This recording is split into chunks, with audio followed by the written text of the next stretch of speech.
Tidur dia berdengkur yang kuat. Maksudnya bila tutup pintu tu, boleh dengar sampai kat luar dia berdengkur. Bangun pagi je sakit kepala. Bangun pagi je sakit kepala. Lepas tu tekak rasa kering. Dan dia sentiasa rasa mengantuk. Beberapa minit je kan traffic light, boleh tertidur.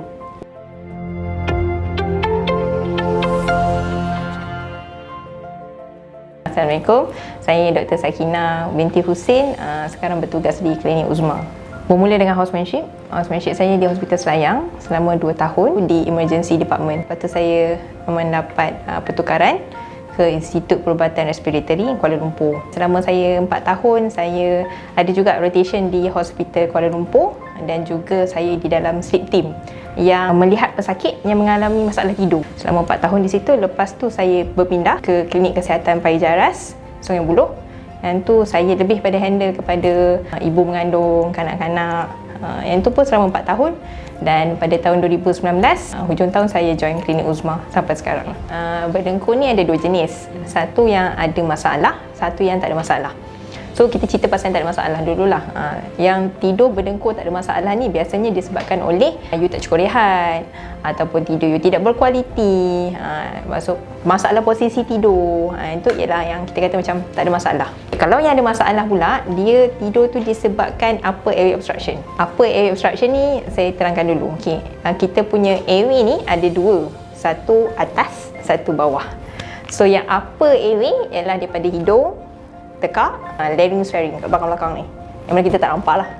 Yang lower airway is more towards kita punya trachea, paru-paru. So problem is orang yang tidur berdengkur ni yang ada masalah ialah dia punya upper airway dia tu tersumbat ataupun sempit. That is upper airway obstruction. So tidur berdengkur yang bermasalah.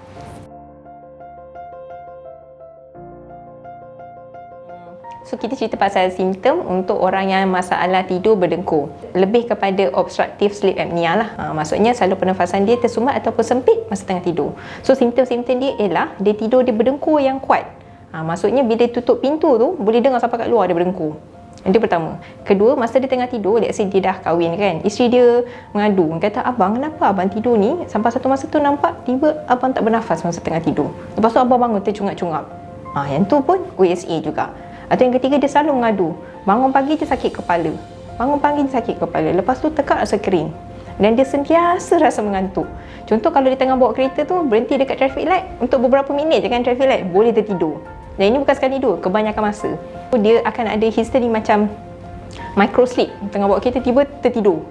Ataupun dia tengah dalam meeting, dia boleh tertidur. Dengar lecture, boleh tertidur. Tengah duduk saja tak buat apa, boleh tertidur. So untuk orang-orang yang ada OSA ni, dia punya mengantuk dan berdengkur tu lain macam sikit. Itu ialah OSA.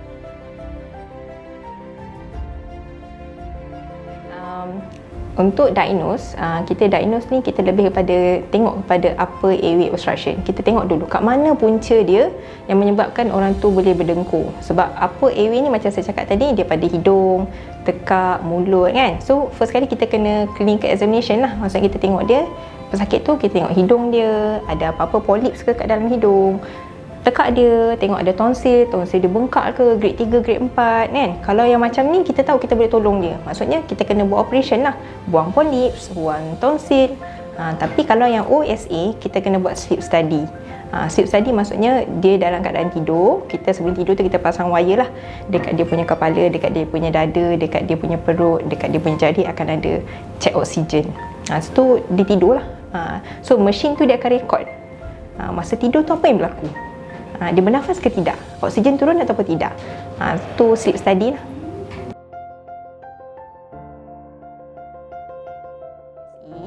Untuk kita elakkan daripada kita mendapat OSA, kita boleh kenali risiko orang yang ada dapat OSA ni. Antaranya obesity.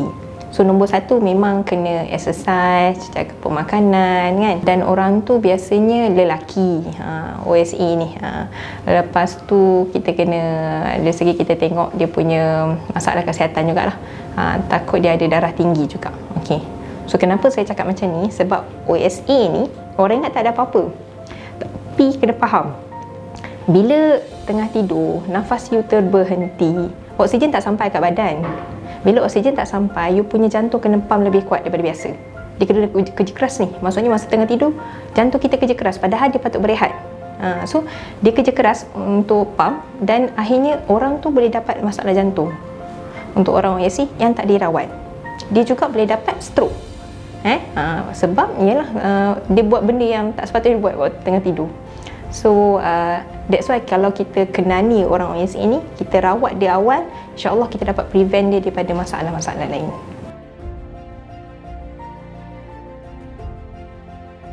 Okey, untuk OSA, rawatan dia ialah tidur pakai mesin. Mesin ni kita panggil CPAP. It's a continuous positive airway pressure. Satu jenis yang dekat hidung, satu yang tutup mulut hidung dan mulut. Sebelum tidur, dia akan pasang. So apa yang berlaku masa dia tengah tidur, mesin ni boleh detect tiba-tiba nafas you slow, tiba-tiba you tak bernafas. This is when the mesin boleh bagi pressure, certain amount of pressure untuk buka you punya airway. So CPAP mesin ni dia akan detect you punya effort untuk breathe. So rawatan untuk ASE ialah CPAP lah, CPAP mesin.